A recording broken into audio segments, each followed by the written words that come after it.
कुरान मजीद से प्रमाण नंबर 1 सूर बकरा 2 आयत नंबर 115।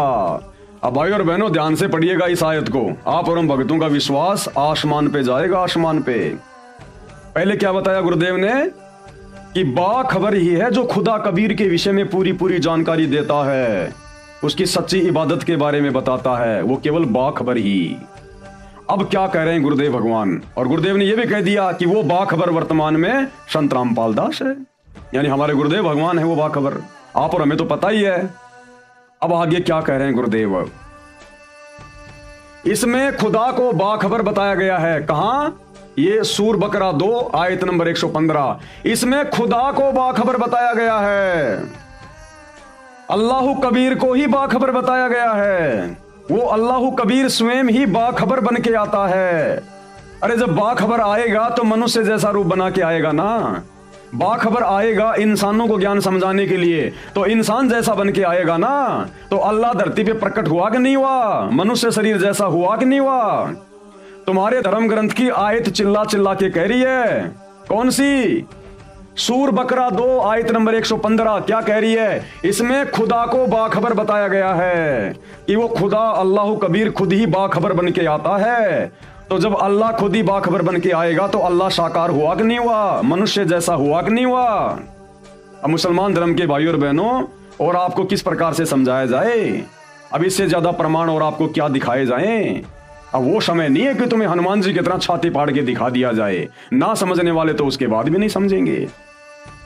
तो भाइयों और बहनों, आप और हमारे लिए बहुत ज्यादा विश्वसनीय पॉइंट है, हमारे विश्वास को बढ़ाने वाला। गुरुदेव भगवान ने स्पष्ट कर दिया, और आप और हमें भी पता है कि वो बाखबर वर्तमान में धरती पर सतगुरु रामपाल जी हैं। अब ये आयत क्या कह रही है? सूर बकरा 2 आयत नंबर 115, इसमें खुदा को बाखबर बताया गया है। तो सतगुरु रामपाल जी कौन हुए? जो वर्तमान में पूरे विश्व में एकमात्र बाखबर हैं, स्वयं खुदा अल्लाह कबीर। इसमें खुदा को बाखबर बताया गया है। जब खुदा बाखबर है तो जो बाखबर है उसे क्या उपमा दी जाए? तो गुरुदेव कह रहे हैं यदि खुदा ही बाखबर है और वर्तमान में धरती पर जो बाखबर है, फिर उसको क्या कहोगे, क्या उपमा दोगे? अल्लाह कबीर की। बिस्मिल्लाहिर्रहमानिर्रहीम शुरू करता हूं उस कबीर खुदा का नाम लेकर, जो कबीर खुदा बड़ा मेहरबान है, निहायत रहम वाला है। तो गुरुदेव कहते हैं अगर सूर बकरा 2 और आयत नंबर 115 मुसलमान धर्म की पुस्तक में साफ साफ कह रही है कि वो खुदा खुद ही बाखबर बन के आता है, तत्वदर्शी संत बन के आता है। जब खुदा खुद ही बाखबर बन के आता है और वर्तमान में धरती पर जो बाखबर है, फिर उसको क्या संज्ञा दोगे? कौन हुआ फिर वो बाखबर? स्वयं अल्लाह कबीर। अब भाइयों और बहनों, सतगुरु रामपाल जी खुल के नहीं कहेंगे कि मैं ही वो अल्लाह हूं, लेकिन यहां पर स्पष्ट कर दिया। समझदार को संकेत काफी होता है। हम मनुष्य शरीरधारी हैं, हम जानवर नहीं हैं। हमारे को इस अल्लाह कबीर ने विशेष बुद्धि बख्शी है। हम संकेतों को समझ सकते हैं, इशारों को समझ सकते हैं। तो समझिए सतगुरु रामपाल जी कौन हैं। तुम्हारी सूर अल बकरा 2 आयत नंबर 115 के अनुसार कि वो अल्लाह खुद ही बाखबर बन के आता है। अरे बाखबर का मतलब होता है अल्लाह के बारे में जानने वाला संत। अब संत क्या घोड़े जैसा होता है? संत कोई जानवर होता है क्या? बाखबर कैसा होता है? इंसान जैसा होता है, जिंदा होता है, दरवेश होता है, साधु होता है। तो अल्लाह कैसा हुआ जो खुद ही बाखबर बन के आता है? तो साकार हुआ ना, धरती पे आता है ना, और आया हुआ है ना।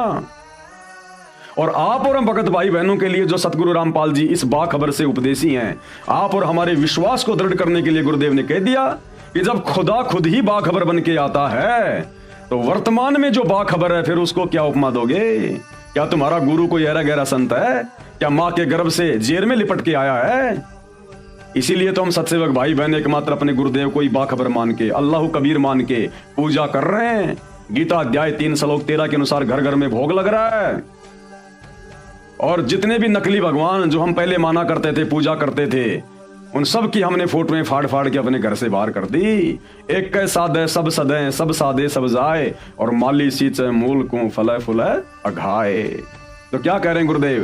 प्रमाण 1 सूर बकरा 2 आयत नंबर 115। मुसलमान भाइयों, इससे बड़ा प्रमाण और कोई नहीं हो सकता तुम्हारे धर्म की धर्म पुस्तक में। इसमें खुदा को बाखबर बताया गया है। जब खुदा बाखबर है तो जो बाखबर है, यानी जो वर्तमान में बाखबर है, उसे क्या उपमा दी जाए? उसे भी उतना ही सम्मान देने का फर्ज है।